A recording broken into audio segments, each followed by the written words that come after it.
en la iglesia, al lado del altar. Halo teman-teman, kali ini kita membahas alur dari film yang berjudul Redeemer. Nah, film ini sendiri bukan hanya menampilkan bela diri yang epik, namun juga memiliki alur cerita yang bagus. Bahkan mempunyai ending yang saya sendiri tidak menduganya. Berkisah tentang seorang mantan pembunuh yang menyesali perbuatannya di masa lalu. Dan untuk itu, ia ingin menebus dosanya tersebut dengan membantai orang yang ia anggap sebagai penjahat. Karenanya, ia dikenal sebagai sang penebus. Jadi apa masa lalunya? Dan mampukah ia menjadi sang penebus? Daripada lebih lama, yuk kita mulai ceritanya, man.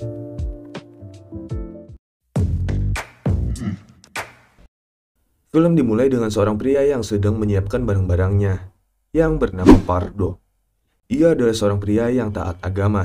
Tak jarang Pardo selalu ke gereja. Namun di situ ia melihat kejadian yang aneh, di mana ia melihat seseorang yang terlihat menyembunyikan sesuatu barang dengan perasaan takut. Karena sangat mencurigakan, Pardo pun lalu mengikutinya. Sampai orang tersebut tiba di pelabuhan.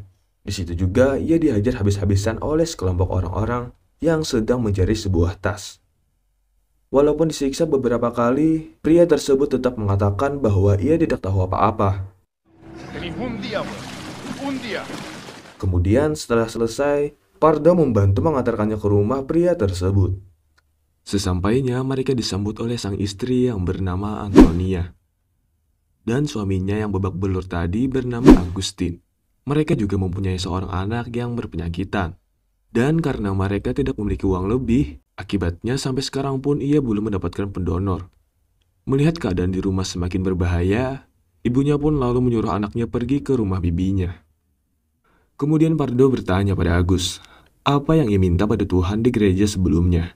Agus pun menjawab bahwa ia ingin orang-orang yang menghajarnya tadi pergi, dan ia hanya ingin bekerja dengan damai. Mendengar hal itu, Pardo kemudian melakukan ritualnya, di mana ia akan menembak kepalanya dengan pistol. Loh, berarti mati dong, Bang? Ya enggak lah, jadi Pardo di situ memasukkan 1 peluru saja dalam 6 selongsong. Ya artinya ada 5 yang tidak ada pelurunya. Menjadikan ini sebuah pertaruhan. Pardo beranggapan jika ia tertembak, ia akan mati. Namun jika tidak, berarti Tuhan mengizinkannya untuk membalas perbuatan mereka. Itulah mengapa ia dijuluki sang penebus. Kemudian Pardo datang seorang diri dan menantang orang-orang pelabuhan sebelumnya. Melihat Pardo sendirian saja, mereka semua secara bersamaan menghajarnya.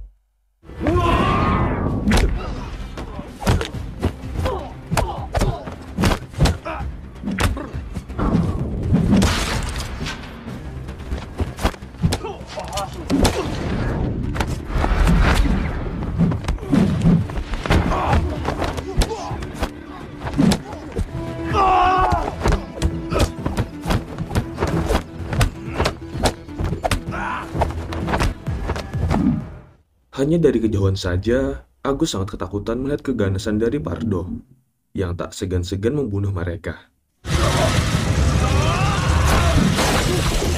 Pidan perdón y serán perdonados. Setelah itu, Pardo mengambil jarahannya dan mempersembahkannya ke gereja. Namun di setiap sudut kota, nampak beberapa orang yang bersenjata lengkap. Ia pun dengan hati-hati kembali ke rumah Agus. Dan sepertinya Pardo bukanlah orang yang mereka cari. Sesampainya Agus dengan rasa ketakutan, memohon agar Pardo mau menolongnya, yang sedang diincar oleh pasukan bersenjata tadi. Dan ternyata sebelumnya ia secara tak sengaja menemukan sebuah tas, yang berisikan uang yang sangat banyak. Dan ia beralasan bahwa ia sudah menyumbangkan uang tersebut ke gereja. Pada akhirnya Pardo mau menolongnya dengan cara mengembalikan uang tersebut. Namun agar lebih aman, Pardo membawa Agus ke sebuah gua. Di situ juga Agus memberitahu letak tas tersebut. Singkat cerita, tibalah Pardo di tempat mereka seorang diri. Terlihat di sana terdapat puluhan orang bersiaga dengan bersenjata lengkap. Namun di sana Pardo hanya ingin memberitahu letak tas itu dan mengambil jalan damai. Walau ragu, pemimpinnya yang bernama Piedra terpaksa memeriksanya terlebih dahulu. Jadi Pardo masih ditahan di sana, dengan puluhan pistol mengarah ke badannya. Dan jika tidak ada di gereja sana, maka Pardo harus dibunuh. Namun setelah dicari-cari, ternyata tas tersebut tidak ada. Dan Piedra pun menelpon anak buahnya, untuk membunuh si Pardo. Jefe.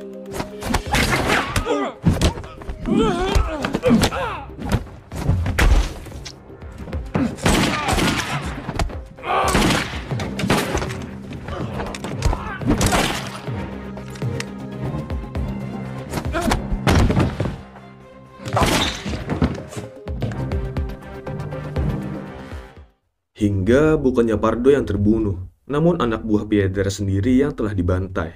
Kemudian ia melaporkan hal tersebut kepada bosnya yang bernama Braddock. Dan Braddock ini merupakan seorang bos bandar narkoba. Jadi uang yang dicari itu adalah milik Braddock dari hasil narkoba tadi. Cerita berpindah di mana Pardo kembali ke gua tersebut. Namun ia sangat terkejut melihat mereka berdua memiliki tas tersebut. Ngeselin banget anjir. Di situ Antonia mencoba menghentikannya. Namun Pardo dengan paksa mengambil tas tersebut. Dan sekali lagi Antonia memohon agar uang itu tidak dikembalikan. Karena katanya itu adalah satu-satunya cara agar sang anak bisa selamat dari penyakitnya. Akan tetapi Pardo tetap membawanya dan mengembalikannya ke Braddock. Bicara soal anak, kini Pardo mengingat kembali masa lalunya yang membuatnya bimbang mengambil keputusan.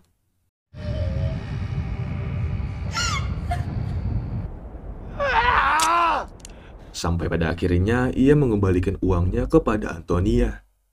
Dan lagi-lagi Pardo melakukan ritualnya.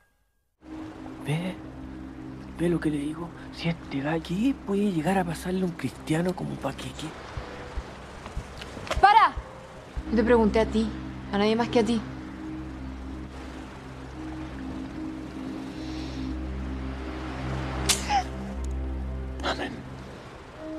Cerita berlanjut di mana Pardo sedang memantau pergerakan dari organisasi tersebut dan mencoba mengikutinya.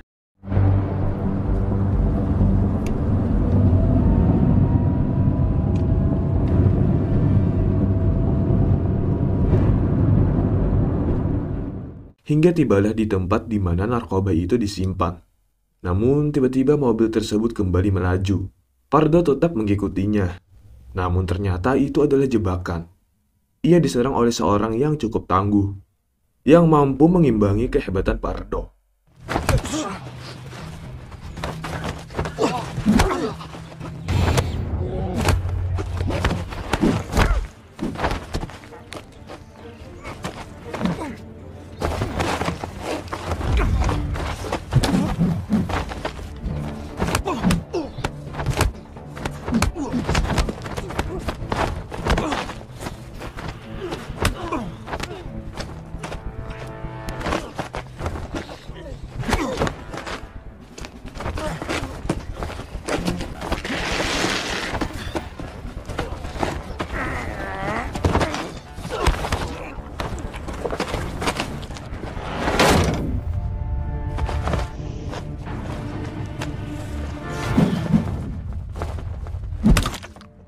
Akan tetapi, tetap saja Pardo yang memenangkan duel tersebut.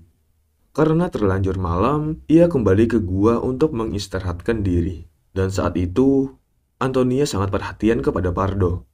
Hal itu mengingatkannya pada kenangan kelam dengan istrinya, yang mana dulu pernah disiksa oleh seorang pria yang bernama Alakran, atau yang terkenal sebagai Scorpio. Nah, si Alakran ini dulunya mencongkel perut istri Pardo, yang sedang hamil 9 bulan di hadapannya sendiri. Pardo yang digantung tidak bisa melakukan apa-apa. Hingga ia diberi dua pilihan, melihatnya tersiksa sampai mati, atau mengakhiri hidup sang istri di tangannya sendiri. Keputusannya kita lanjut nanti. Besoknya Pardo bersiap untuk pergi ke markas mereka. Agustin sendiri mencoba berenang ke pelabuhan, guna mengambil kapalnya kembali, untuk melarikan diri dari sana. Namun naas ia ketahuan, yang membuatnya kembali menyelam.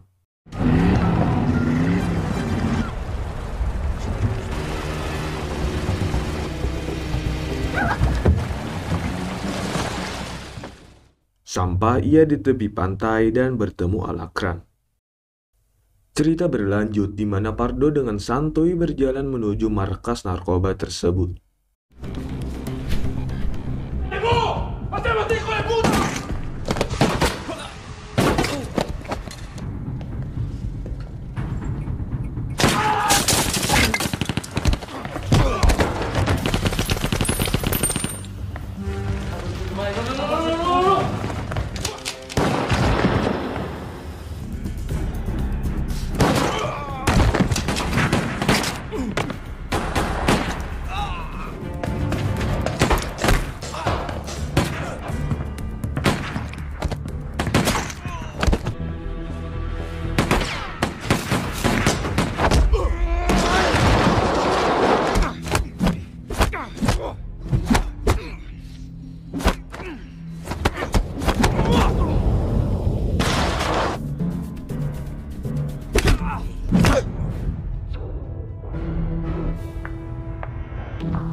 Akan tetapi sesampainya di rumah bos narkoba itu, nyatanya dia telah tertembak.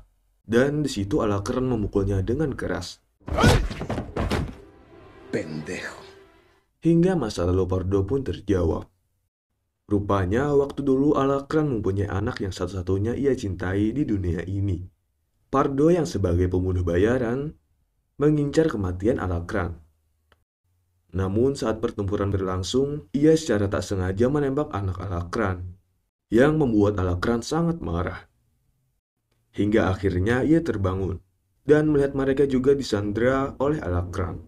¡Dale, cabrón! ¡Dale!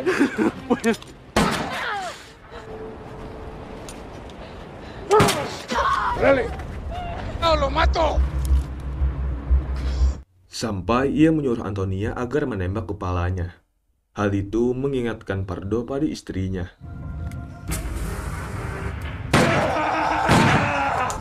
No me va a matar sin antes verme sufrir.